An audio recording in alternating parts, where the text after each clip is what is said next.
नमस्कार दोस्तों, आज की वीडियो बहुत ज़्यादा इंपॉर्टेंट होने वाली है क्योंकि अगर आपने थोड़ी सी तसल्ली से आज की पूरी वीडियो देख ली तो लाइफ में कभी ना कभी इस वीडियो की वजह से आपके हज़ारों से लेकर लाखों रुपए बच सकते हैं।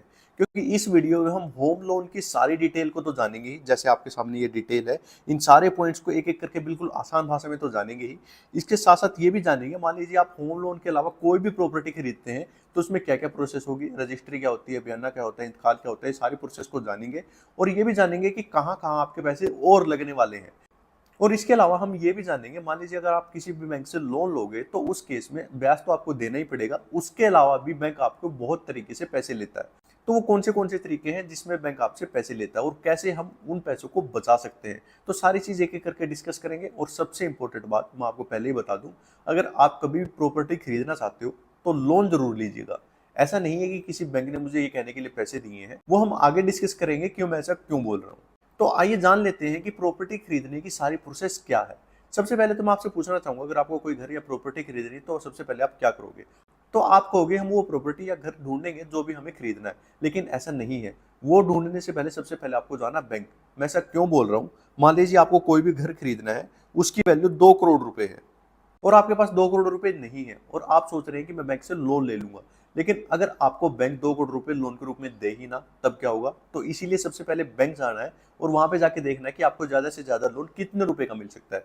तो आइए सबसे पहले तो ये जान लेते हैं कि आपको ज्यादा से ज्यादा लोन कितने रुपए का मिलेगा किसी भी बैंक में।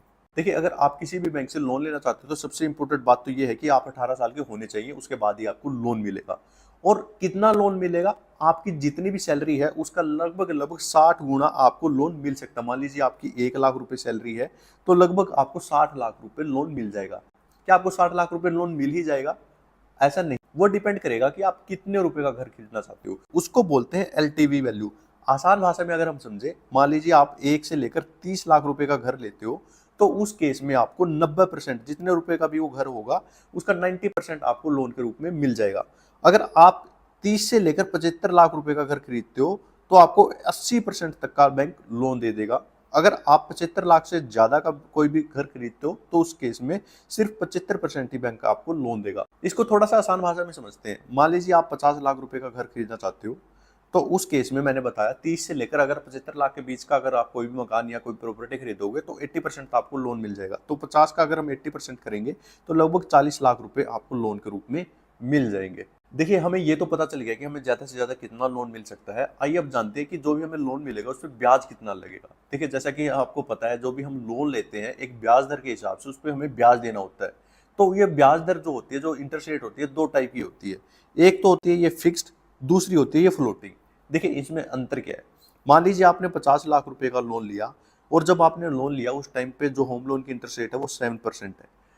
तो अगर आप फिक्स्ड को चुनते हो, मान लीजिए आपने बैंक को कह दिया कि मुझे जो इंटरेस्ट रेट है वो फिक्स चाहिए, तो जो 7% पे आपको लोन मिला है, ये अगले जितने भी साल के लिए आपने लोन लिया है, मान लीजिए आपने 20 साल के लिए लोन लिया है तो अगले 20 साल तक ये 7% ही रहेगी, इसमें कोई चेंज नहीं आएगा।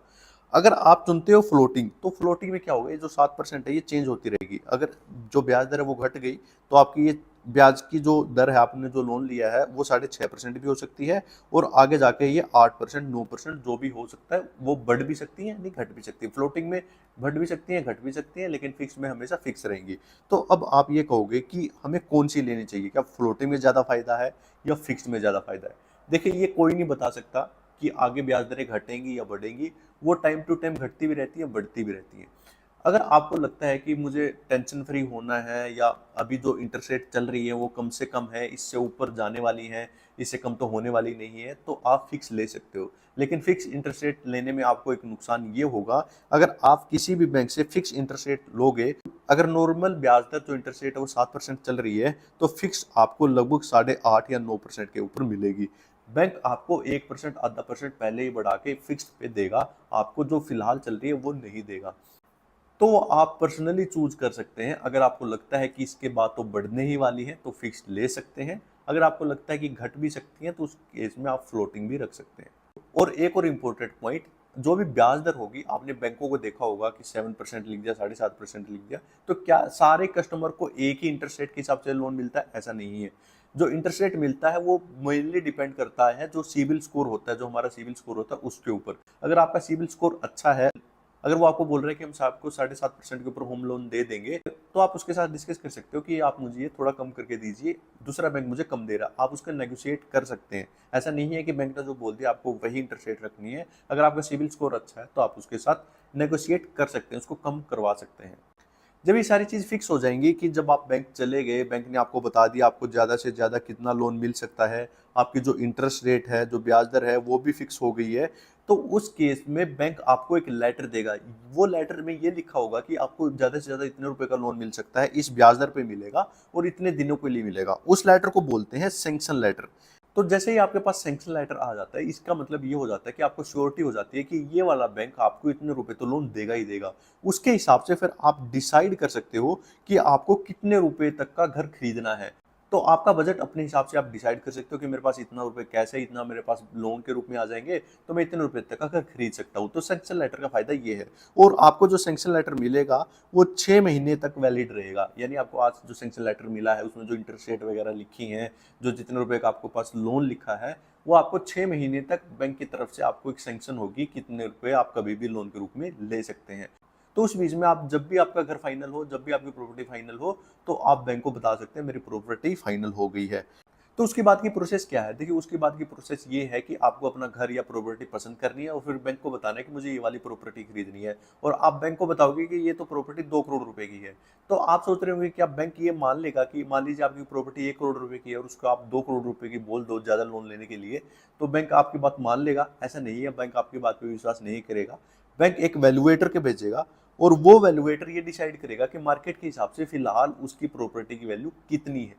और इसी वजह से आइए अब देखते हैं कि कौन से और ज्यादा चार्जेज हैं जो बैंक आपके ऊपर लगाता है। देखिए, जैसे कि हमने डिस्कस किया, जो ब्याज है वो तो आपको देना ही देना है, इसके अलावा ये चार्जेज भी बैंक के द्वारा आपके ऊपर लगाए जाते हैं, ये पैसे भी बैंक आपसे लेता है। सबसे पहले तो वैल्यूएटर, जैसे कि मैंने आपको बताया, आपकी जो प्रॉपर्टी है वो एक्चुअल में कितने रुपए की है मार्केट के हिसाब से, वो कैलकुलेट करने के लिए एक वैल्यूएटर जो है वो अपॉइंट किया जाता है बैंक की तरफ से। उसकी फीस 2000 से लेकर 4000 5000 रुपए तक होती है, वो आपको देनी होती है। ये भी नेगोशिएट की जा सकती है। अब आती है सबसे इंपॉर्टेंट बात। देखिए, जो बैंक है एक वैल्यूएटर को तो अपॉइंट करेगा ही करेगा, एक वकील को भी अपॉइंट करेगा, एक एडवोकेट को भी अपॉइंट करेगा। आप कहोगे कि एडवोकेट को क्यों अपॉइंट करेगा? देखिए, जो वकील होगा वो आपने जो प्रॉपर्टी खरीदी है उसकी पिछले 13 साल की हिस्ट्री को जांचेगा, परखेगा कि जिस किसने खरीदी है, किस किसने किसको बेची है, कहीं कोई फ्रॉड तो नहीं हुआ, किसी ने गलत तरीके से तो नहीं बेच दी। तो सारी हिस्ट्री को जांचेगा, परखेगा। तो इसीलिए मैंने आपको पहले बताया, कभी भी अगर आप प्रॉपर्टी खरीदना चाहते हो तो प्रॉपर्टी खरीदने के लिए हमेशा लोन जरूर लो, क्योंकि लोन लेते टाइम बैंक एक एडवोकेट को भेजेगा जो उस पूरी प्रॉपर्टी की हिस्ट्री को देखेगा। इसीलिए अगर आपने बैंक से लोन लिया है और आपने प्रॉपर्टी खरीदी है, तो उस प्रॉपर्टी में आपके साथ कभी भी फ्रॉड नहीं हो सकता, क्योंकि 13 साल तक की हिस्ट्री आपके सामने सारी जांच परख करके ही आपको लोन मिलने वाला है। और अगर कोई वकील को भेज रहा है बैंक, तो उसकी भी एक फीस होगी, तो वो फीस भी आपसे ली जाएगी। वो फीस लगभग 5000 के आसपास होती है। जैसे 2 से 3000 वैल्यूएटर की थी, तो 5000 वकील की आप फीस उसमें जोड़ के चलिए। तो ब्याज के अलावा हमारे पास 2 टाइप के एक और खर्चे आ गए, वैल्यूएटर का खर्चा और वकील का खर्चा। इसके अलावा एक और खर्चा है जो प्रोसेसिंग फीस के नाम से आपसे लिया जाता है, और ये खर्चा जो है वो बहुत वेरी करता है। यानी एक बैंक में क्या पता आपसे कुछ ना लिया जाए, बिल्कुल फ्री हो, और दूसरा बैंक, मान लीजिए आप 1 करोड़ रुपए का लोन लेते हैं, तो दूसरा बैंक क्या पता 40 से 50 हजार रुपए उसी चीज के ले रहा हो। तो ये बिल्कुल आप नेगोशिएट कर सकते हैं। जब भी आप सैंक्शन लेटर आपका बने, उससे पहले ही आपको नेगोशिएट कर लेना है कि कितने रुपए के आपके चार्जेस लिए जाएंगे, ताकि उसमें क्लियरली लिखा जाए कि क्या क्या आपके ऊपर चार्ज लगने वाले हैं। तो आप इसको भी नेगोशिएट कर सकते हैं। तो 3 टाइप के खर्चे आपको एक्स्ट्रा लगने वाले हैं ब्याज के अलावा। तो मान लीजिए सारी चीज बिल्कुल डिस्कस हो गई, सारी चीज आपको सैंक्शन लेटर वगैरह मिल गया, बैंक में सारी चीज फाइनल हो जाती है कि आपको क्या क्या चार्ज लगने वाले हैं, क्या क्या ब्याज दर आपको लगने वाली है, कितना आपको ब्याज देना पड़ेगा। सैंक्शन लेटर जब आपके पास आ जाता है, उसके बाद क्या प्रोसेस है कोई भी प्रॉपर्टी खरीदने की। देखिए, मान लीजिए आपने जो भी प्रॉपर्टी फाइनल की थी, जो भी आपको प्रॉपर्टी पसंद थी, उसकी प्रॉपर्टी की वैल्यू मान लीजिए 1 करोड़ रुपए है। तो उसके आपके अलावा भी उस प्रॉपर्टी को कोई खरीदना चाहता होगा। जो प्रॉपर्टी आपने पसंद की है उसको मान लीजिए और कोई भी खरीदना चाहता है, तो इसका मतलब ये हुआ जो बेचने वाला है उसके पास बहुत सारे ऑप्शन है, वो किसी को भी वो प्रॉपर्टी बेच सकता है। अगर आप ये चाहते हैं कि वो प्रॉपर्टी किसी और को ना बेचे, मुझे ही खरीदनी है, तो उसके लिए आपको इस 1 करोड़ का लगभग 25% उसको एडवांस देना पड़ेगा। यानी 1 करोड़ का 25% हो गया 25 लाख रुपए। तो 25 लाख रुपए उसको आपको एडवांस देने पड़ेंगे। तो आप कहोगे कि उसको ऐसे ही एडवांस देते, कोई लिखित में कुछ ना करें, ऐसा नहीं है। जब ये एडवांस दोगे, इसी को बोलते हैं हम एग्रीमेंट टू सेल, यानी जिसको हम देसी भाषा में बोलते हैं बयाना। तो सबसे पहले आपको ये बयाना देना पड़ेगा। इसका मतलब ये हो गया कि जो बेचने वाला है वो प्रॉपर्टी किसी और को नहीं बेच सकता, ये प्रॉपर्टी आपको ही बेचेगा। लेकिन इसके बदले में जो बेचने वाला है वो आपसे ये चीज भी लिखवाता है कि मैं इतने तारीख को पूरे पैसे आपको दे दूंगा और वो प्रॉपर्टी अपने नाम करवा लूंगा।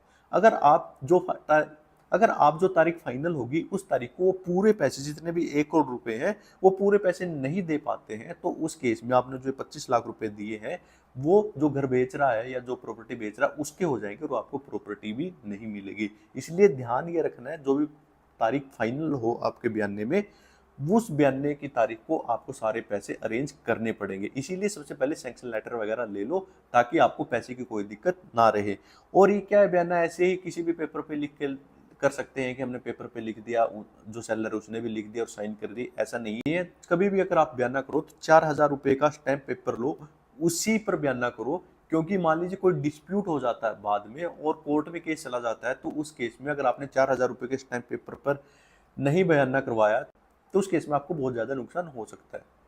और जैसे ही आपका ये बयाना हो जाएगा उसके लगभग 1 हफ्ते के बाद आपकी एनओसी निकलेगी। तो वो एनओसी में क्या होगा, जो बेच रहा है और जो खरीद रहा है उसको ऑफिस जाना होगा। वहां पे क्या होगा, वो उस एनओसी में 50% का मालिक जो खरीद रहा है वो हो जाएगा और जो 50% का मालिक जो बेच रहा है उसी के पास रहेगा। और उसके कुछ दिनों के बाद बारी आती है हमारी रजिस्ट्री की। देखिए रजिस्ट्री में क्या होगा, रजिस्ट्री वाले दिन जो खरीद रहा है उसको जाना पड़ेगा, जो बेच रहा है उसको जाना पड़ेगा, और उसके साथ जो 2 विटनेस लेके जाने पड़ेंगे। तो वो विटनेस जो होंगे उनकी फोटो होगी, खरीद रहा है उसकी फोटो होगी, जो बेच रहा है उसकी फोटो होगी, और वहां पे रजिस्ट्री की जो भी प्रोसेस है वो रजिस्ट्री की प्रोसेस हो जाएगी। उस दिन बैंक का बंदा भी आपके साथ जाएगा, जो भी आपने लोन की वैल्यू हुई थी सैंक्शन लेटर की, वो पूरा चेक लेके जितना आपको लोन मिलने वाला है उस दिन जाएगा। और जैसे ही रजिस्ट्री हो जाएगी, जो डीडी है, जो चेक है, वो जो बेच रहा है प्रॉपर्टी उसको दे दिया जाएगा बैंक के द्वारा। तो ये रजिस्ट्री की पूरे प्रोसेस होने के बाद ऐसा मत सोचिए कि आपका जो काम है वो खत्म हो गया है। उसके 2-3 दिन के बाद मेन चीज आती है, वो होता है इंतकाल। इंतकाल का आपने बहुत बार सुना होगा। इसका मतलब ये होता है कि जो प्रॉपर्टी बेच रहा था उसके नाम से निकलकर अब प्रॉपर्टी आपके नाम पे आ गई है, तो इस प्रोसेस को बोलते हैं इंतकाल। अगर हम इंग्लिश में बात करें इसको बोलते हैं चेंज ऑफ ओनरशिप, यानी जो ओनर है वो चेंज हो चुका है। तो ये बहुत ही इंपॉर्टेंट डॉक्यूमेंट है। इसके बिना ये जो पूरी प्रोसेस है प्रॉपर्टी खरीदने की, ये अधूरी मानी जाती है। अगर आपने लोन नहीं लिया होता तो जो आपका इंतकाल है यहाँ तक आपकी पूरी प्रोसेस हो जाती, लेकिन क्योंकि आपने लोन लिया है तो आपकी नेक्स्ट जो प्रोसेस होगी वो होगी पीटीएम, यानी परमिशन टू मॉर्गेज। यानी आपने जो प्रॉपर्टी ली है, अभी आपने उसके खुद पूरे पैसे नहीं दिए हैं, आपकी तरफ से बैंक ने पैसे दिए हैं। इसके जो प्रॉपर्टी के डॉक्यूमेंट होके वो बैंक वाला जो आपके साथ बंदा आया है वो लेके चला जाएगा। क्योंकि जब तक आप लोन के पूरे पैसे नहीं चुकाते तो उस केस में, मान लीजिए आपने बीच में पैसे भरने बंद कर दिए, तो उस केस में ये लिखा होता है कि जो बैंक है वो घर या वो प्रॉपर्टी बेच के अपने पैसे रिकवर कर सकता है। तो जैसे ही आप उनका पूरा लोन भर दोगे तो वो सारे डॉक्यूमेंट आपके पास चले जाएंगे।